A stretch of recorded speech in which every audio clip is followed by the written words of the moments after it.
Visit Putnam County. We're the most special county in all of the Illinois Valley. Starved Rock and Buffalo State Parks, forget about it. Here in Putnam County, we have pumpkins, a coal mining legacy, and other places to jack around and visit. So come on and swing on by to Putnam County for a visit. Do it now.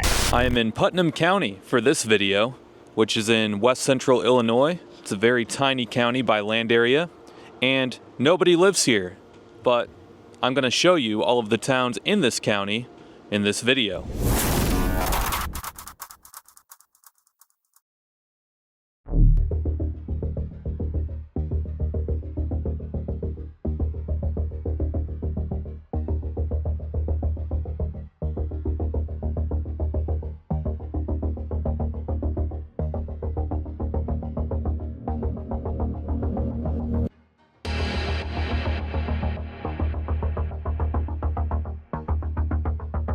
As the title of this video declares, Putnam County is the smallest county by land area in all of Illinois. It wasn't always that way though, because originally it was one of the largest. I'll explain in about 6 minutes from now. Despite having a population of less than 6,000, there are actually 8 other Illinois counties with less people living in them. Ironically, Putnam County is in the middle of a decently populated rural area. It's just that all of the sizable towns are located just outside of the county, and all of the major highways and byways bypass the county in each and every direction. If you're wondering why I'm here, well, let me tell you.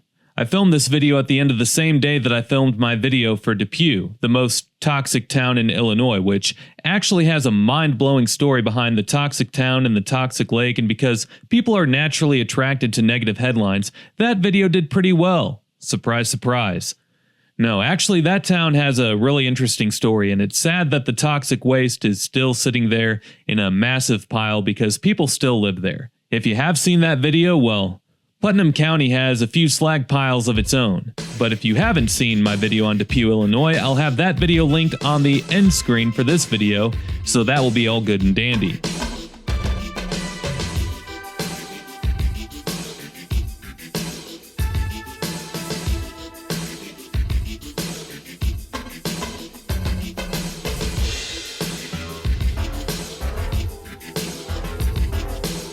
If you enjoy this type of video, make sure to head on down below and find the subscribe button, hit it, like it, and let me know what you think of anything in the comments. That's a pretty standard thing to say on YouTube videos, wouldn't you say? Kind of like how this village is standard. Welcome. Yes, standard AOL welcome sound drops. Standard sounders that were heard on millions of standard Windows 98 computers 30 years ago, done by standard human intelligence, not artificial intelligence. That's right, that was a real standard person who voiced those sound clips. Anyway, I doubt that many people in standard Illinois remember hearing much of those. By the time broadband internet hit this place, AOL was as relevant as MySpace Tom. What up, MySpace Tom? I wonder if MySpace Tom has ever heard of standard Illinois. I'll bet not, because it's home to only 223 people as of the latest US Census count. If he was around in 1920, he would have had at least 3 times more of a chance of ever hearing about it, as the population peaked that year at 980. Since then, it's gone downhill. Standard is located about 360 miles southwest from Detroit, Michigan. Maybe a closer reference point would be Peoria, which Standard is about 50 miles northeast from there. The town was pretty much built upon the coal mining industry. Coal mining was really active in the area in the late 1800s and early 1900s. A railroad line was built through Standard to connect to the town of Granville a few miles to the west, with the town of Oglesby being located several miles further east. The railroad line was built for the sole purpose of serving the Standard coal mine, and today, the railway is no longer there. Obviously, the coal mine is no longer here either. The only remnants of the Standard coal mine would be a giant mound just southwest of town, or a giant slag pile. That's right, that's not an Indian burial mound, that's a slag pile from an old coal mine. There's another one of these in the county that really stands out in another one of the towns. You've heard me talk about this in some of my other videos. If not, what's wrong with you? Go watch them after you're done watching this one. But once upon a time, the state of Illinois was among the largest producers of coal out of all of the states in the US. And today, as you can see from the map, coal deposits were found all throughout downstate Illinois, kind of sporadically. Yeah, so it's a pretty standard thing to see in downstate Illinois. Standard isn't even the only standard. That's right, there's a standard city down by Springfield that I haven't been to yet. That's an extreme example of a dying coal mining town in this state.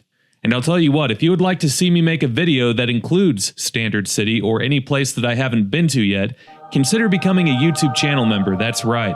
I started it earlier this week, and if you become a member, your name will be displayed below each video as a thank you for when you join Team Invader. Your comments on any of my videos will be highlighted as well. You can join at the simplest of levels, or you can join Team Invader Plus, where I'll do a live stream Q&A on the first Saturday of each month, and that way you can talk to me, and I can talk to you, and we can be friends. I like you. Do you like me? Really, that's the least that I could do in exchange for a paid channel membership, which, by the way, all funds from that will go towards making more videos, because as you can imagine, traveling, buying camera gear and such isn't cheap, so I couldn't thank you enough if you decide to become a member. That was just some standard messaging on a standard YouTube video, really, but also, not only am I thankful, but the village of Standard is thankful that its post office is still running after a 3.6 magnitude earthquake shook up the place in 2023. Seriously, the epicenter of that quake was right here, and it was felt as far away as Peoria. But in all reality, who knows how much longer the post office will be running here in Standard? I mean, Grandville is a much larger town in comparison and is only 2 miles west, so it would make sense to just consolidate it eventually if Standard continues to lose population. I mean, a practice like that is pretty standard. And we're going to standardly be on our way to Granville shortly, but first, did you know that despite Putnam County being the smallest county by land area in the state of Illinois, did you know that the boundaries for Putnam County used to extend all the way to Lake Michigan? Yeah, that's right. Chicago used to be in Putnam County. In fact, there was a time where Chicago was the only quote-unquote village in Putnam County.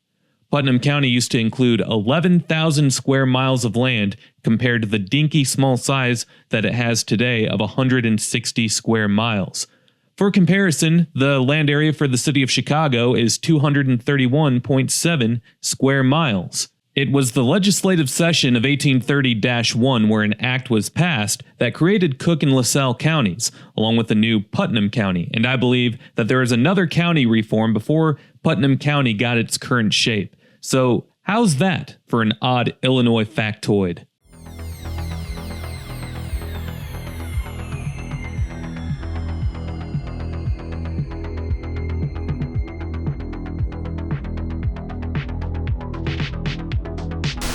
Welcome to Granville, where gas was $3.29 a gallon when I came through.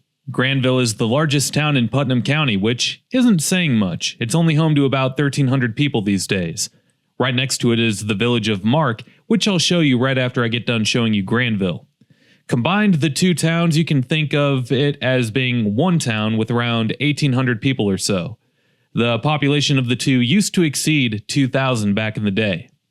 Well, Granville has carried on much more successfully than Standard ever has. Standard's population used to be just shy of 1,000. Well, Granville was around the same back in 1910 as well. The village was first surveyed on April 7, 1836. The name comes from the community of Granville, Massachusetts, from the suggestion of the village's first settler. It wasn't incorporated until 1859, which at that point, most of the land surrounding Granville had been farmed. In the early 1900s, two coal mines nearby were formed, one in Standard and the other in the neighboring village of Mark. That brought more people to the area, and with Granville already being an established community, some of the workers in the coal mines settled in Granville. Even though coal mining lived a short life in this area, its legacy has had a huge impact on how these communities were shaped. Granville hasn't seen as big of a population decline as the neighboring communities of Mark and Standard have, and the reason for that would be because Granville was built as an agricultural community, whereas Mark and Standard were developed afterwards once the coal mining activity came around. It's no coincidence that those two towns have seen at least half of their peak population disappear, whereas Granville has not. Grandville is the most populated municipality in the county, therefore it's home to Putnam County High School, which is the only high school in all of the county. Generally speaking, since there's not that many people living in Putnam County, and since the county is so small in land area, it makes sense to consolidate the entire county into one school district, which is what they've done here, at least with the high school. And just like today, despite not being the county seat, Granville has always been the center of activity for the county. Early on, farmers from around the area would come here to trade. The railroad came through in 1900, which brought more industry and helped support the coal mine that eventually came about in Mark. The St. Paul Railroad Company owned the coal mine in Mark, and the coal was used mostly for the railroad. And when you look around at the streets here in downtown Granville, it looks kind of nice, actually. Pretty nice for a small town. It looks like what a small agricultural town should look like, right? I mean, you have your downtown buildings. Most of them are occupied. You have a nice little city park. And then up ahead, I'm going to turn down a street, and you're going to get a nice little streetscape with the park on one side, some houses on the other, and the church straight ahead at the end of the street that I'll be driving on. So yeah, it's a pretty nice, appealing little small town, I would say, compared to a lot of the other small towns in this area. Yeah, so as you can see, pretty nice streetscape. I don't know what the name of that church is. What is the name of that church? Let's see.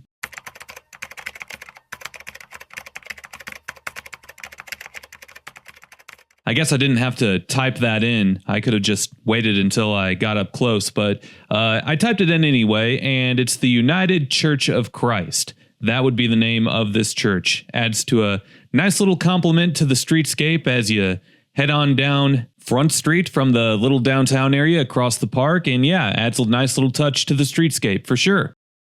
The color of the trees also adds a nice touch to the streetscape. Couldn't have come on a better day at a better time of the year. You know, that's actually something that people often complain about in my videos. If I visit during the winter or on a dark, cloudy, doom and gloom day or a time when not everything is in bloom, they'll be like, "Oh, you purposely came here when it was ugly outside just so you could support your negative narrative. How dare you?" Look, first off, I'm nothing but positive in my YouTube videos. I'm not sure where you get all this negativity from, so how dare you accuse me of being negative? But I'll go ahead and play along and try to make sense of that argument. Look, me going to a city or a town on a bad weather day in the middle of doom and gloom season is like if I was going on a date, but I didn't give my date the chance to get ready to look amazing for the night. So all of this amazing color of the trees and clear blue sky day is what I get when I give my date the chance to look her very best. As in, you give her the chance to put all of her makeup on and find her best outfit. It's very important that women do that for guys too, though. It's not just guys should do that for women. Women should do that for guys too. And in this case, it's the woman needing to give the guy some time. Well, in the case of this guy being Mark, he looked his very best on this day. And it's really important that he did, because otherwise he wouldn't have stood a chance with his giant pus-filled zit on his face. I mean, it's not as unappealing as his younger brother's standards, but Mark's zit is still pretty bad looking, especially on a bad day. Those pus-filled zits, of course, being the old slag piles left behind from the ancient coal mines of the good times past. Well, the village of Mark was built in 1905 when the coal mine begun in the southeastern part of town. The coal mine didn't operate for very long, however. I mean, school teachers all live longer lives. Seriously, the coal mine ceased operation in 1940, so that was good for only, 30-some years? Well, Mark saw a peak population of 1,300 in 1920. It's not close to seeing that number today. Grandville attempted to annex Mark back in the day, but Mark incorporated as its own village to avoid that from happening, even though it might as well have been the same town. Other than a few old photos, there's not much available out there on Mark. It seems like it was simply just a small village that was built to house coal miners back in the day, and once the mine stopped operating, the village declined. You can see the coal mine in this 1939 aerial shot of the town, so that's all good and dandy. And here is downtown Mark, which isn't much.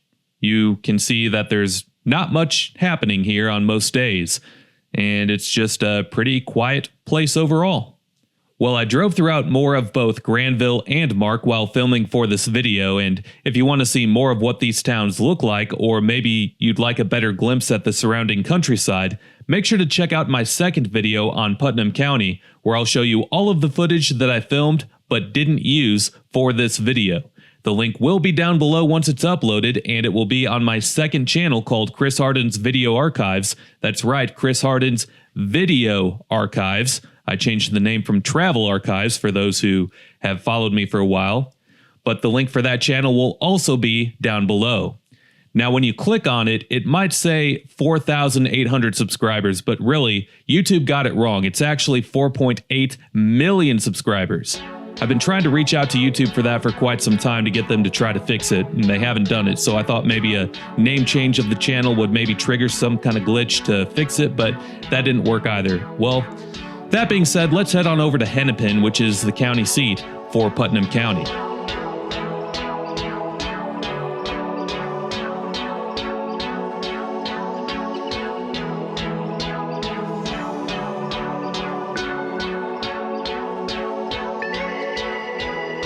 Welcome to Hennepin. Welcome. In case you haven't heard, Grandville marks the standard for the quality of life in Hennepin. It might be the smallest city in the country to have an interstate spur route head towards it, that interstate spur route being the almighty I-180. The highway was built in 1969, and the state of Illinois justified the ridiculousness of spending millions of dollars to build this highway by saying that it was to connect the Hennepin steel mill with I-80. Apparently, as many as 15,000 jobs were expected to be had at this right here steel plant.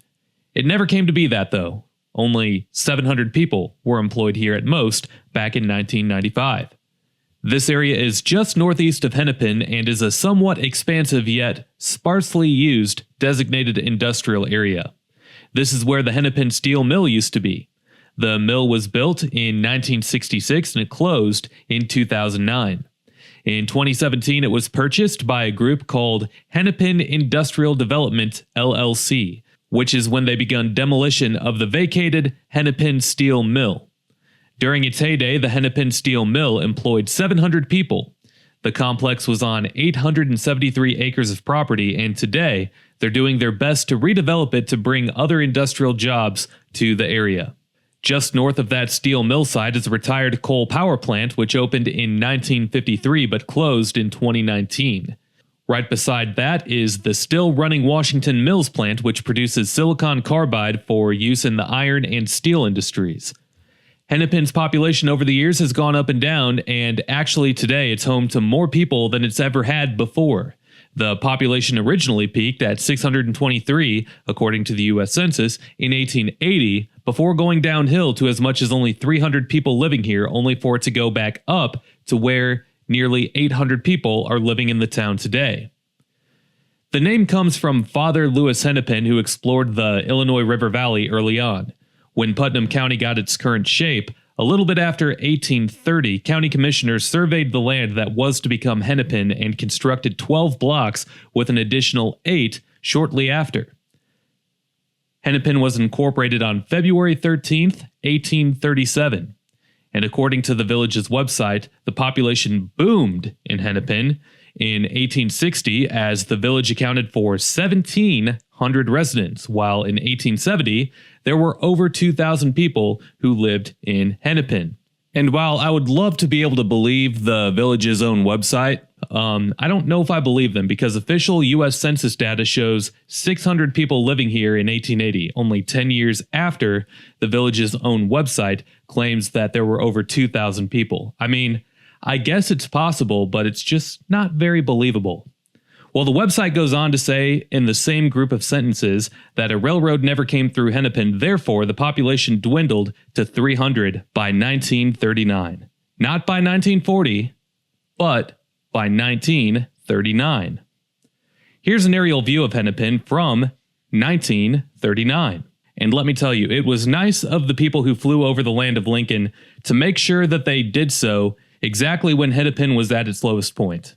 Yes, I've actually fact-checked that, and it's true. Aerial photography was taken across the entire state of Illinois this year just to kick Hennepin when it was down. True story. Well, Hennepin has had the last laugh because today it's home to twice as many people as it was back then. And Hennepin is also home to the oldest county courthouse in the state, as this courthouse was built in 1839, so that's all good and dandy. Otherwise, there's just some older, nice-looking homes to look at that are scattered around the grid streets of Hennepin, while downtown is a little underwhelming in terms of having a stock of older buildings to look at.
This is Mount Palatine.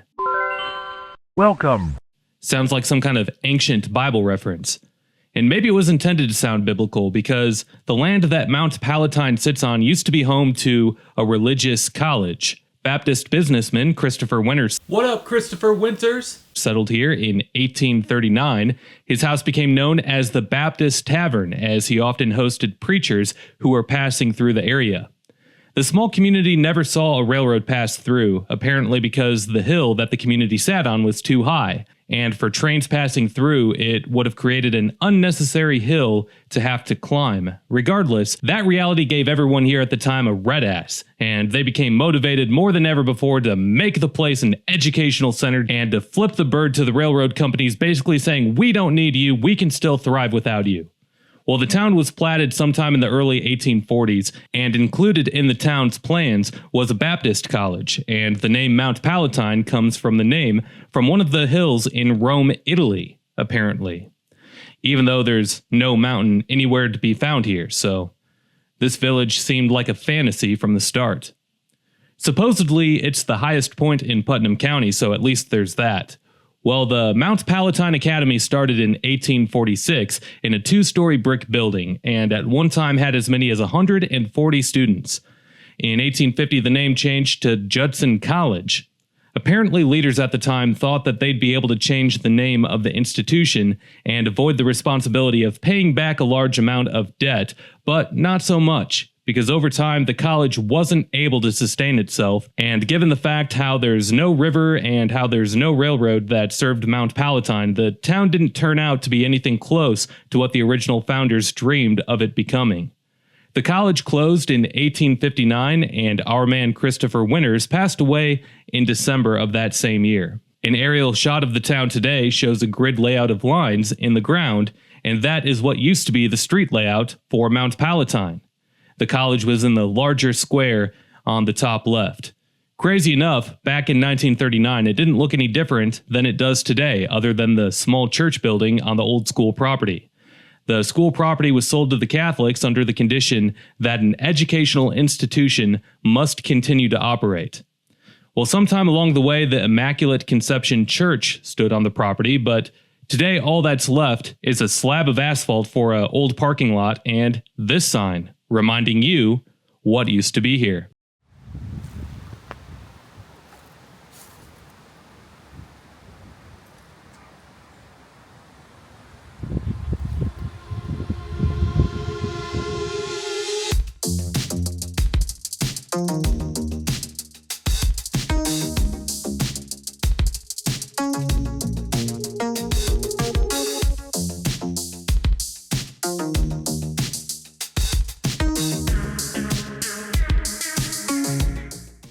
Not far away from Mount Palatine is the town of McNabb. What up, Donovan McNabb?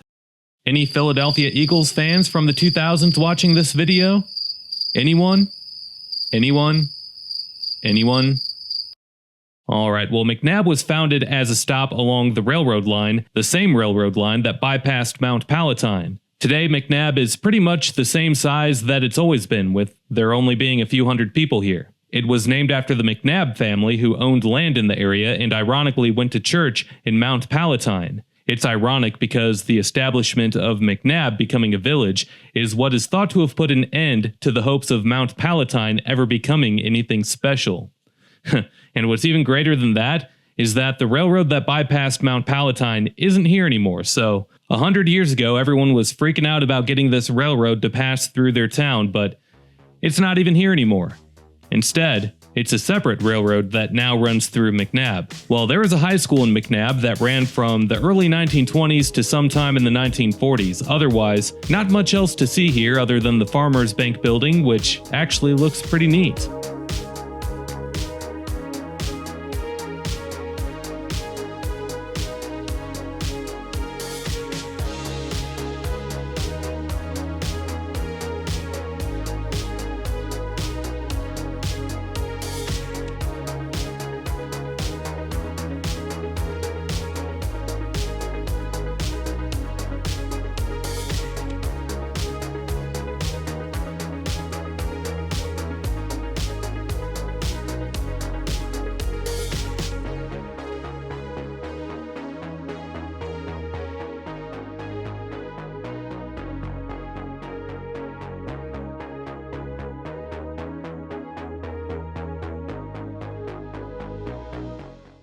Welcome to Magnolia. There's no telling story about the village when looking at the population history, as the population has always been around 200 to 300 people. That's despite it being the first settled community in Putnam County back in 1827. And that's also despite Magnolia being the first county seat. Otherwise, there's not much special to look at or mention about the village in comparison to the others that we've seen. I mean, the place was named after a magnolia tree in town. Cool story, bro. Really, like, you should have just named your town Grass. Freaking idiot.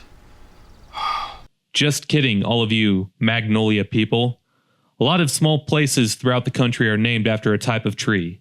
A lot. Like, way too many. A lot of times it seems like a lot of these little small boroughs in the countryside are named after a type of tree or the last name of an old white guy who once upon a time owned land in the area. What up, old white guys?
Lastly, this is Putnam, which is in an odd part of the county.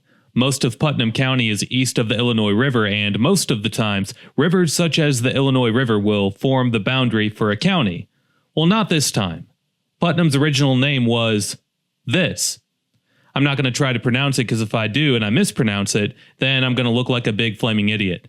If I don't try to pronounce it, I'm still going to be a big flaming idiot, but I'm going to be less of one because I didn't try to pronounce it and completely botch the name. Freaking idiot. Well, anyway, the town of Putnam was laid out in 1835, but it never became much of anything despite getting a railroad built through town. There's also not much of a story here, and there's not much to say about the place historically other than what the town was originally named. So, that being said, it is now that time. You can't always trust gas station pizza, just like how you can't always trust someone with an expired visa. Racist. What do you mean racist? I was talking about credit cards, yo. What made you think otherwise? Man, there's something wrong with you. Anyway, you can always trust Chris's livability score.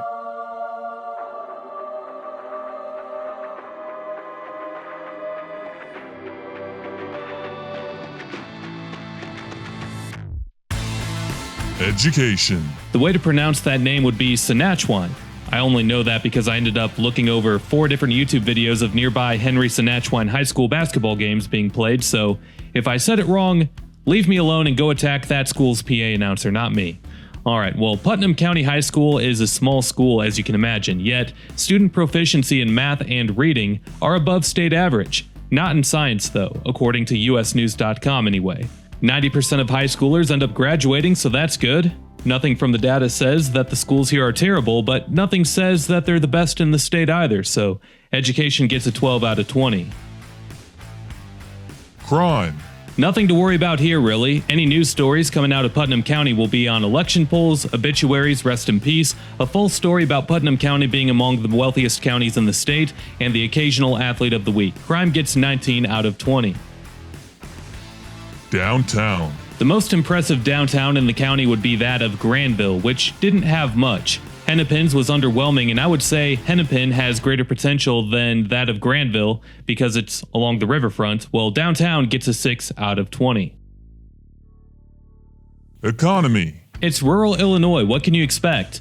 Well, you can expect a higher median household income in Putnam County, that's what you can expect, more than most other rural Illinois counties. I don't really know why that is, but I guess despite the struggles of the strong industrial history for the Illinois Valley, Putnam County seems to be holding their own.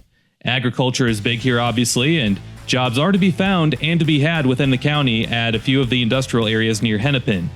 LaSalle County has quite a few industries also, and most places in LaSalle County aren't too far away from anyone residing in Putnam County.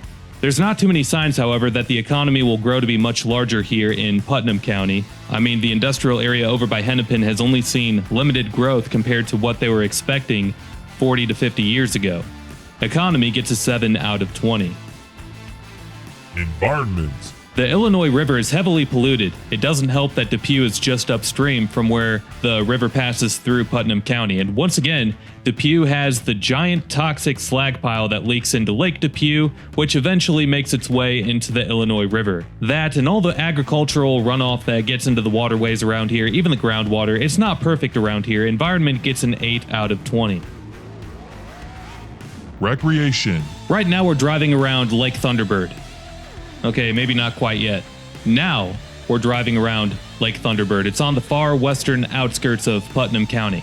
Really pretty little spot during the fall, that's for sure. Well, the lake is a reservoir off of a tributary that flows into the Illinois River. Otherwise, there's a long trail just west of here called the Hennepin Canal Trail that you can ride your bike from here all the way over to the Quad Cities if you really wanted to, which is about 140 miles, I believe I saw. Otherwise, what I mentioned earlier about the Illinois River makes me want to stay clear from having anything to do with it other than drive over it or get a few drone shots here and there. The state parks further east offer some nice hiking, however, and honestly, there's more to offer nearby, recreation-wise, than a lot of other places in rural Illinois, so recreation gets a 7 out of 20. History. It's alright, nothing too crazy. It's interesting that the county used to include Chicago, but I don't count Chicago as being a part of Putnam County, if that makes sense. from a historical standpoint. So, for historical events that have occurred within the current county boundaries, the coal mining activity tells the story of what a lot of Illinois was like over a century ago. Otherwise, Mount Palatine has the most interesting story out of all of the villages, and that place isn't even a town anymore. History gets a 10 out of 20. Amenities. Amenities? What the heck are those? That's what people here are asking. If you live in Grandville, you feel like you're a part of a small town at least. You can walk to several cafes and shops in town, and that's nice. Every other town here though, and you feel like you're just a part of a small subdivision out in the middle of cornfields. Even Hennepin doesn't have much in terms of offering different cafes or shops in the heart of town. For grocery shopping, you have a BP, a corner store, a Casey's, and a Dollar General in Granville. And none of the other villages in Putnam County offer anything better. You'll have to drive to the larger towns of Peru, LaSalle, and Princeton if you want anything better, and even those communities are lacking in terms of shopping, so amenities gets a 2 out of 20. Cost of living. Save for the high overall Illinois property taxes, and the cost to live in Putnam County is very minimal, 19 out of 20 there. The median home value for the entire country is $300,000, but here in Putnam County, that will get you a home with luxurious interior finishes with 50 grand to spare. All in all, the Chris Livability score for Putnam County, Illinois is 90 out of 180, putting it smack dab in the middle out of all of the places that I've done this for so far. As I've mentioned throughout a couple parts of this video, unfortunately there's a large Superfund site that for the most part has not been cleaned up in a town along the Illinois River that also borders Putnam County. The name of that place is Depew, and you can see a video on Depew right here. Peace.